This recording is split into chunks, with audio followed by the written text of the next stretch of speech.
Coming up on today's show, my biggest winners and losers for the New York Giants following their preseason Week 2 win over the Jets. But first, if you're feeling what I'm feeling, which feels like the New York Giants might be back, hit that thumbs up icon right now.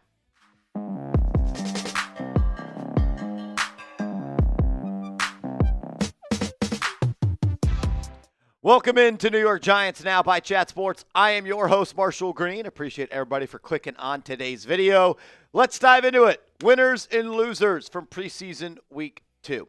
To be honest, it was hard to find any real losers, so don't want anyone overreacting when we get to that on the tail end of the show. But it would be just wrong if we didn't start with Jaxson freaking Dart. I can't say his name any other way. Jaxson freaking Dart. He was awesome. Better than I expected. Again, and I said that in week 1 of the preseason against the Bills. All I asked was for him to be better than he was against the Bills, and he was. Completing 14 of 16 passes for 137 yards, hit Greg Dulcich for about a 25-yard touchdown, and he completed his last 13 passes, ending the game with 13 straight completions to not 1, not 2, not 3, 4, 5, but 6 different wide receivers. He was spreading the wealth. He was going through his reads. He was on time. He was on target, throwing catchable footballs. One of my favorite plays of his was the screen pass to Theo Johnson where pressure was in his face, and he didn't panic. Stay cool, stay calm, and was able to drop his arm angle and throw a catchable pass. He is great in the screen game. Have not been able to say that about a Giants quarterback in a long time. Really liked the way that he was attacking the middle of the field as well. The fake pitch on the touchdown throw to Greg Dulcich was over the middle. But what about earlier on in the first half where he hits Montreal Washington on that deep dig over the middle of the field? Great quarterbacks dominate not only inside the numbers, but inside the hashes as well. And Dart did that. Loved the play where they went 5 wide, went through all of his reads, found Dante Turbo Miller on the right side for that first down as well. It just felt like he was in control of this offense. And I don't want to get too hyped up about preseason because preseason, it only does a couple of things for me as a quarterback. It can let me know that you can operate on offense, but it also shows you players who can't play in this league. And that's not Jaxson Dart. The preseason has showed that he is more than capable of being a successful quarterback in the National Football League. I love how he doesn't get flustered under pressure. He stays calm, keeps his eyes downfield, and he gets the ball to the open receiver. Him and Juice Wells started to build some chemistry as well, I guess picking up where they left off when they were Ole Miss Rebels together. But, man, you know it's the real deal when Brian Daboll is getting asked after the game, what does Jaxson Dart need to do to potentially be the starting quarterback? And he says, Russell's the starter, and we're going to bring along Jaxson slowly. The Giants offense starts slowly. You might not have the luxury of doing that with Jaxson Dart. He looked good. Really good. Game 1 against the Bills, 12 of 19. Game 2 against the Jets, 14 of 16. What I love is he hasn't put the ball in harm's way outside of getting a couple of passes batted at the line of scrimmage. Is this what it feels like to have a franchise quarterback?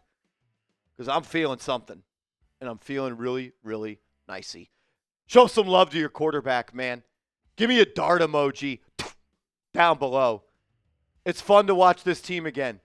And I haven't said that in a long, long time because I haven't felt that way in a long, long time. This is the future. This is the kid. Freaking love this guy. Jaxson Dart, my biggest winner from preseason week 1.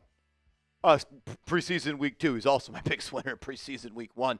My second biggest winner is Beaux Collins, the undrafted free agent wide receiver out of Notre Dame who started off his college career at Clemson. The 80-yard catch from Russell Wilson.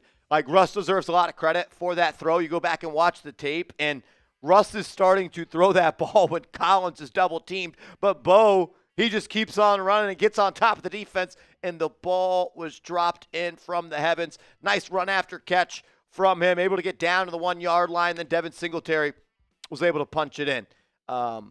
Then him and Russell weren't really on the same page on a vertical route. Russ threw it like Collins was attacking the back pylon and fading, and Collins ran it like Russ was going to throw a post. So both those people get blamed. Not fair to blame anyone in specific.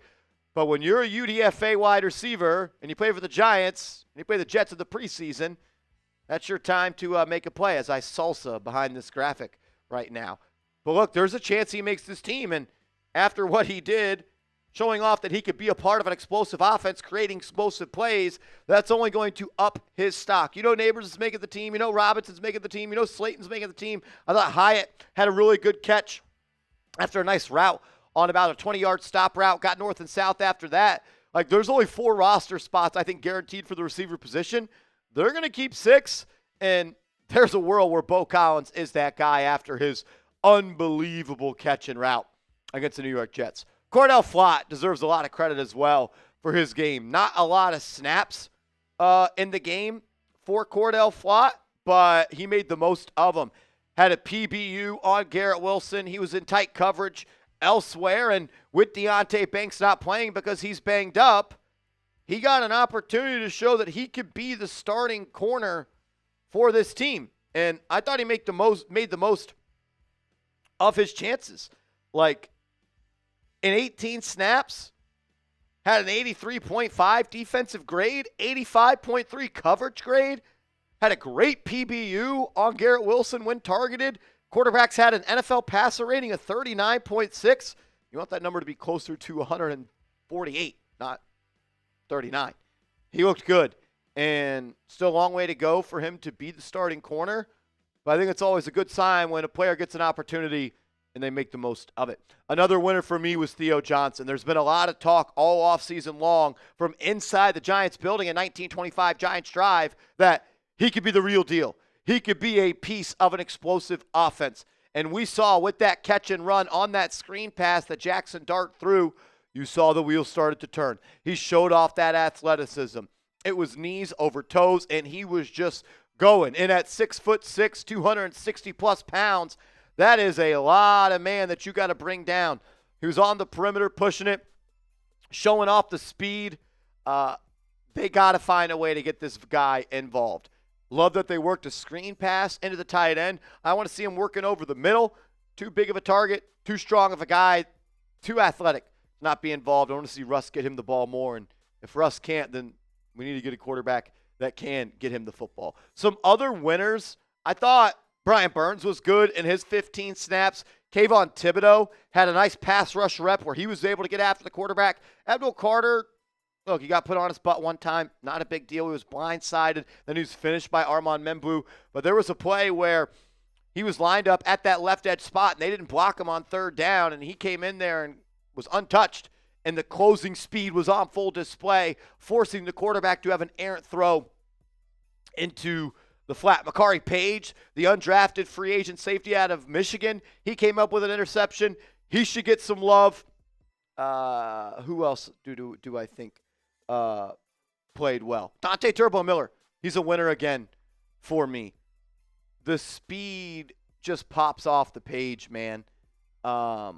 When he decides he wants to click that turbo button, there's not many people that move as fast as he does. And we know that he's fast and he can eat green grass and get north and south in the running game. And he once again flexed the muscles of his pass-catching game as well. But if you're going to make an NFL roster as a fourth running back, you have to contribute somewhere else. They put him as a gunner on punt coverage, and he downed a punt inside the 10-yard line. That's how you make a football team. That's how you stand out to your head coach. Like, that's where he's going to have to contribute if he wants to be a part of this 53-man roster. And that play, it stuck out to me, and I promise you it's probably going to stick out to the Giants coaches as well. So good stuff from Turbo there. I think he should be on this team. I think he should be in the conversation to be the third down back. I mean, when he catches the ball with room to run, he gets after it, man. And it's hard to not just kick back and be like, whoa, he moves different, because he does.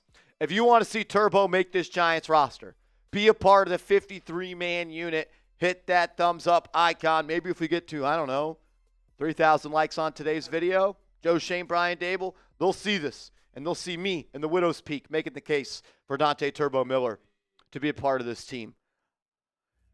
I thought Roy Robertson-Harris was good as well. I thought he should get some credit. D. Williams in his limited snaps was fine. Nick Jones, decent as well, 89.1 coverage game. Paulson Adebo, hell of a pass breakup on Garrett Wilson. Tried to run a stop route at the sticks. He got his hand in there. He deserves some credit. Raheem Lane, the free safety, had a nice PBU as well. And some of the big boys up front on the offensive line deserve some credit. Aaron Stinney, another awesome game when it comes to PFF grades. Dalen Cambry had a hell of a catch down the right side. What a throw from Jameis Winston. Illuminor and John Michael Schmitz were solid. The grade for Marcus Beaux wasn't great, but, you go back and watch the tape, he was putting people on his butt. He's a bully out there, and I think he should be in the conversation to be that starting left tackle if Andrew Thomas is not there. At minimum, be the swing tackle because James Hudson, not impressed. We'll talk more about him coming up in a second. But if you want to be a winner and save some money, go to this link, chatsports.com/bigbluesale. That's chatsports.com/bigbluesale. This Giants Nike t-shirt, it's on sale. Go get it today. Evan Neal and James Hudson.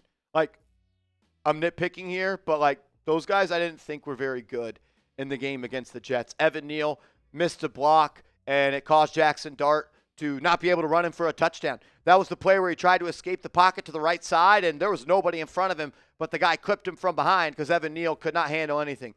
When a guy, when you're getting beat by backups, that's a problem. And Evan Neal is doing that again, and I just worry about the speed of the game for him, his balance, his quickness. It's just not good enough. When he's engaged, he can move people. I worry about him in pass protection. And James Hudson, he wasn't good as well. He got beat on a play where Jaxson Dart got sacked or got back to. Another awesome thing about Dart is he turns sacks into 1-yard gains. And I know Jaxson Dart show, get with it, get lost. I don't care. Just protect the kid. You two guys got to do a better job of that. Wan'Dale Robinson, a lot of positive stuff coming out of this game. So it's hard to choose a loser. He's one of them for me. Catch the football. Would it have been a tough catch? Absolutely. But I bet if you asked Wan'Dale Robinson, should he have caught it, he would have said yes. That's the type of play that separates a 6-11 team and an 8-9 team. That's a first down. Russell Wilson threw a beautiful ball, layering that over the flat defender, in between the deep defender. And the ball was clearly in the hands of Wan'Dale Robinson, and then the Jets DB made a nice play. But it's only a nice play because Robinson couldn't hang on. There's been a lot of talk coming out of Giants training camp that's not great about Robinson. They're trying to use him as a downfield receiver. It's not really his game. He's just too small. And I don't think the 100 targets this year is coming because Russell Wilson doesn't operate in the quick game to the wide receivers like Daniel Jones did. Not necessarily selling my Wan'Dale Robinson stock, but I'm not buying anymore at this point. Micah McFadden, I didn't think he was all that good. I thought he was, I don't want to say out of control, but just wasn't that good in my opinion. The Giants' run defense as a whole wasn't good. And I get it when when Dexter Lawrence is not out there, your run defense is going to look worse than it should. I thought McFadden was awesome against the Bills. Not so much today. And that's just kind of all I have on him. No real worries about him. Nothing's going to change. Still starting player. And now we're just getting super nitpicky just because I got to find losers. The third down offense with Russell Wilson. 0 for 3. Wan'Dale Robinson had the drop.